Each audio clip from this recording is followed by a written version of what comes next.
आज हम लाए हैं poem number 3 a thing of beauty. पहला क्वेश्चन देखते हैं इसका। List the things of beauty mention in the poem. List सूची बनाइए थिंग्स वस्तुओं की, ऑफ ब्यूटी सुंदर, मेंशन जो दी गई है या जिनका उल्लेख है, इन में द पोएम कविता में।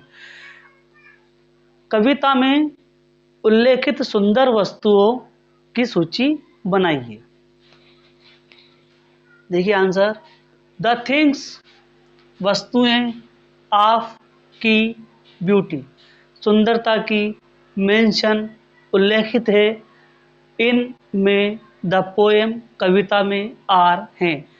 वे वस्तुएं जो कविता में सुंदरता के लिए दी गई हैं वो हैं द सन सूर्य, द मून चंद्रमा चांद, trees old and young trees वृक्ष, ओल्ड पुराने, एंड और यंग नए नए और पुराने वृक्ष, सिंपल शीप सिंपल मतलब सीधी सादी, शीप भेड़, मस्क रोसेस मस्क रोसेस का मतलब होता है कस्तूरी गुलाब, वो गुलाब की प्रजाति जो छोटे छोटे होते हैं और जंगलों में पाए जाते हैं।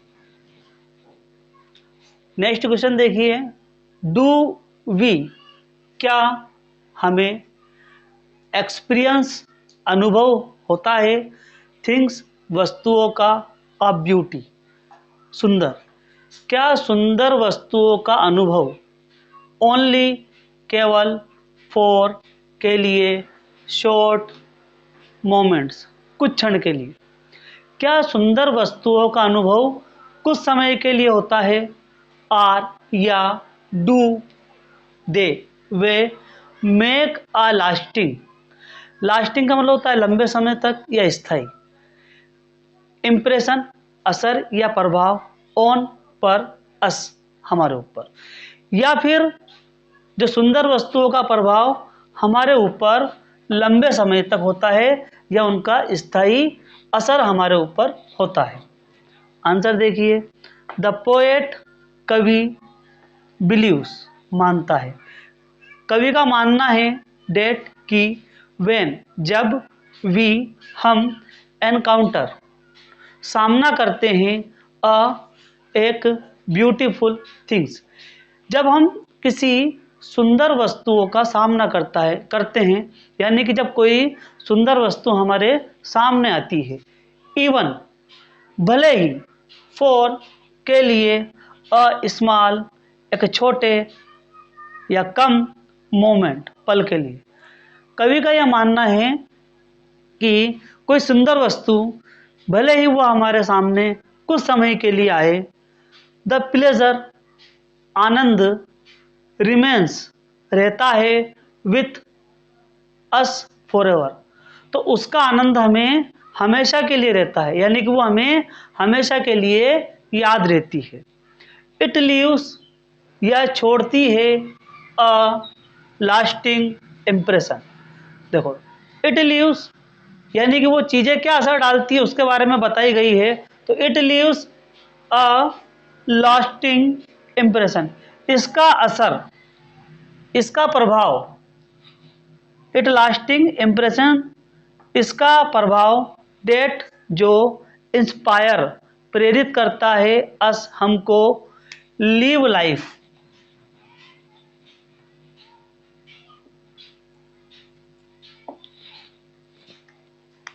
इट लास्टिंग इम्प्रेशन इसका प्रभाव पड़ता है, इसका असर होता है, डेट इंस्पायर जीवन इंस्पायर प्रेरित करता है, अस हमको, टू लिव लाइफ जीवन जीने में, टू होप आशा के साथ, उम्मीद के साथ। यानी कि जब कोई सुंदर वस्तु, चाहे वो कम समय या थोड़े समय या थोड़ी देर के लिए ही जिनका हमारे जीवन में सामना होता है, तो उससे क्या होता है कि उससे हमें आनंद मिलता है, वो हमारे यादों में रहती है। दूसरी बात ये कि उसका स्थायी प्रभाव, स्थायी असर हमारे जीवन में पड़ता है और उससे हम लंबे समय तक आशा के साथ उसको हम याद रख सकते हैं, आशा के साथ हम अपने जीवन को जी सकते हैं।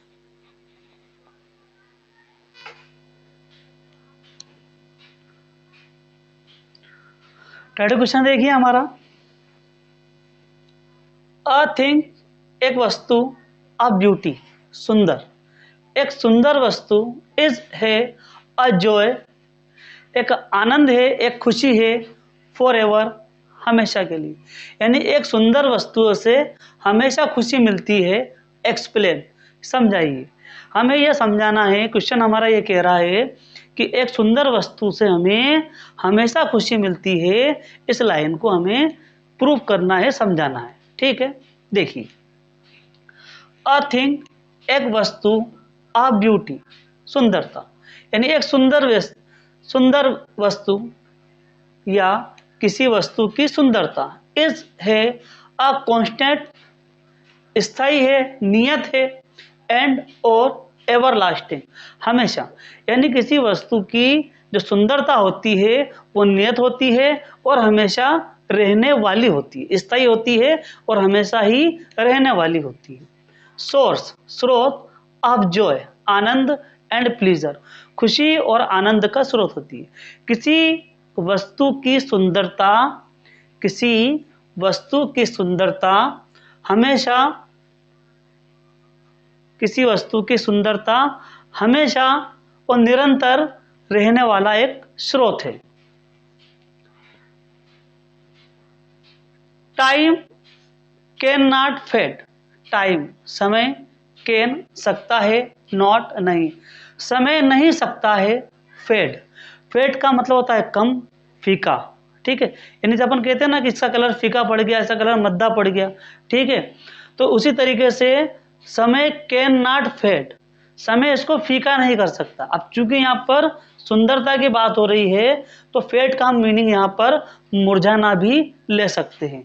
तो टाइम कैन नॉट फेड, समय इसको मुरझा नहीं सकता। इट्स ब्यूटी, इसकी सुंदरता, यानी कि समय इसकी सुंदरता को मुरझा नहीं सकता, यानी यह समय के साथ मुरझाती नहीं है। यह, या फिर ये कह सकते हैं कि समय जो है इसकी सुंदरता को फीका नहीं कर सकता। एज इट्स लवलीनेस, इट्स, इसका या इसकी, लवलीनेस, प्यारापन, इसका प्यारापन, इसकी सुंदरता, इसकी सुंदरता, इसका प्यारापन, इंक्रीज, बढ़ता है, विथ, के साथ, पैसेज ऑफ टाइम, समय के साथ साथ। यानी कि जैसे जैसे समय बढ़ता है समय के साथ साथ इसकी सुंदरता बढ़ती जाती है। यानी समय बढ़ने के साथ उस सुंदर वस्तु की सुंदरता बढ़ जाती है। एग्जाम्पल, उदाहरण के लिए, पेंटिंग ऑफ मोनालिसा, उदाहरण यहाँ पर दिया गया है पेंटिंग ऑफ मोनालिसा। आपने मोनालिसा की पेंटिंग देखी होगी, वो बहुत बरसों पुरानी एक पेंटिंग है, उसके बारे में ज़्यादा डिटेल से तो हम यहाँ पर चर्चा नहीं करेंगे ताकि वीडियो हमारा लंबा हो जाए। पर वो पेंटिंग इतनी खूबसूरत है, उसको जब भी देखो, लियोनार्डो दा विंची के द्वारा वो बनाई गई है, और उसको जब भी देखो, जब भी वो हमको खूबसूरत दिखाई देती है। आगे देखिए, हम नेक्स्ट क्वेश्चन पे आते हैं। नेक्स्ट क्वेश्चन देखिए, क्वेश्चन नंबर 5, व्हाट इमेजेस, किस चित्र का, डज द पोएट, कवि ने, यूज, उपयोग किया है, टू डिस्क्राइब, वर्णन करने के लिए।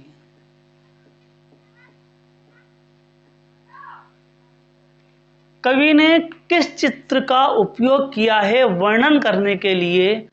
बोंटी, बोंटी का मतलब होता है इनाम या उपहार, ठीक है। ऑफ के, द, अर्थ, पृथ्वी के, पृथ्वी के उपहारों का वर्णन करने के लिए कवि ने किस चित्र का उपयोग किया है?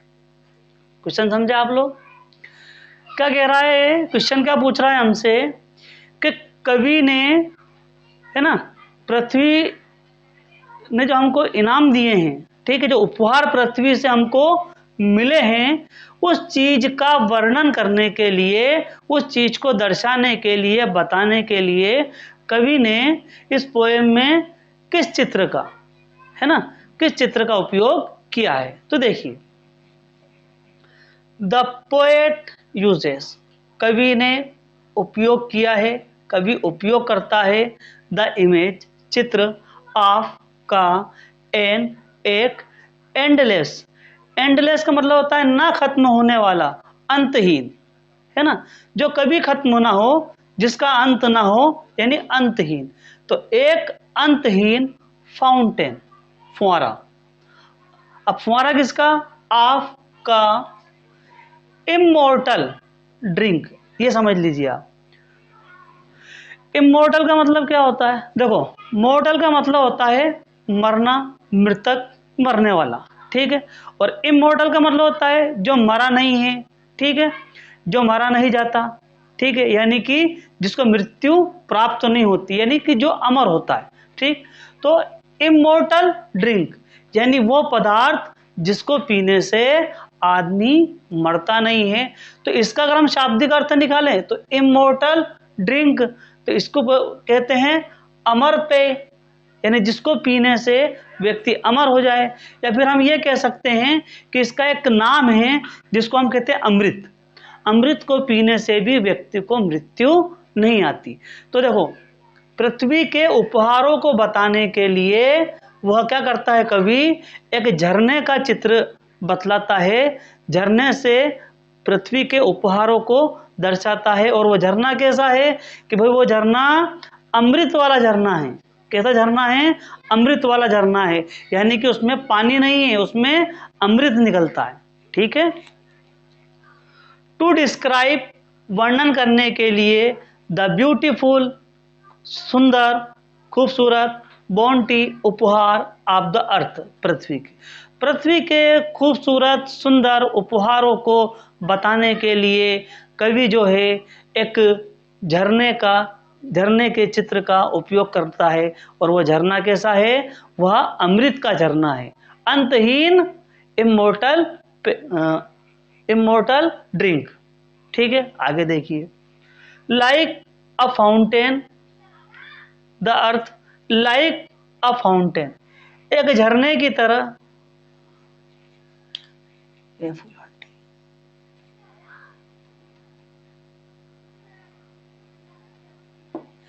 एक झरने की तरह, पोर्स। अब देखो, पोर्स का मतलब ये होता है डालना, ठीक है।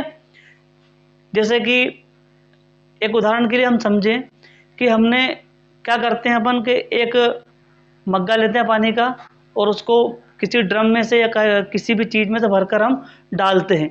तो जो डालने की जो क्रिया होती है वो कहलाती है पोर्स, ठीक है। और आम लैंग्वेज में हम उसको बोलते हैं भरना, ठीक है ना।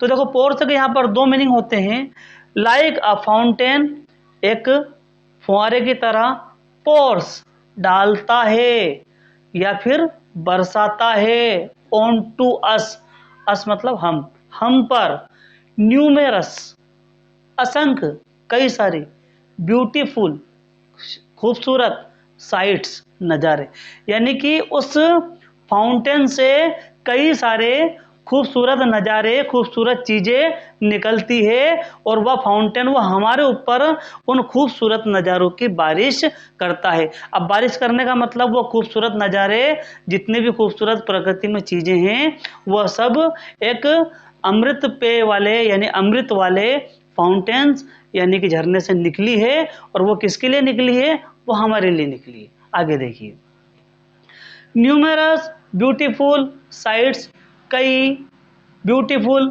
खूबसूरत, साइट्स, नज़ारे, लाइक, जैसे, द सन, सूर्य, द मून, चंद्रमा, फ्लावर्स, फूल, रिवर्स, नदियाँ, एंड, और ग्रीनरी, ग्रीनरी मतलब हरियाली।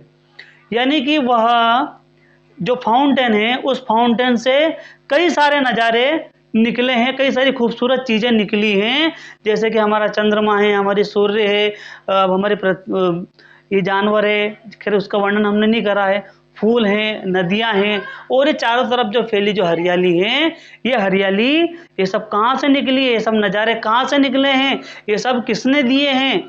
ये सब पृथ्वी के उपहार हैं। और ये सब निकले जो हैं वह एक जो फाउंटेन है वहां से निकले हैं। और इसी फाउंटेन का उपयोग कवि ने पृथ्वी के खूबसूरत उपहारों को बताने के लिए किया है। आप इसका स्क्रीनशॉट ले सकते हैं और इसको लिख सकते हैं।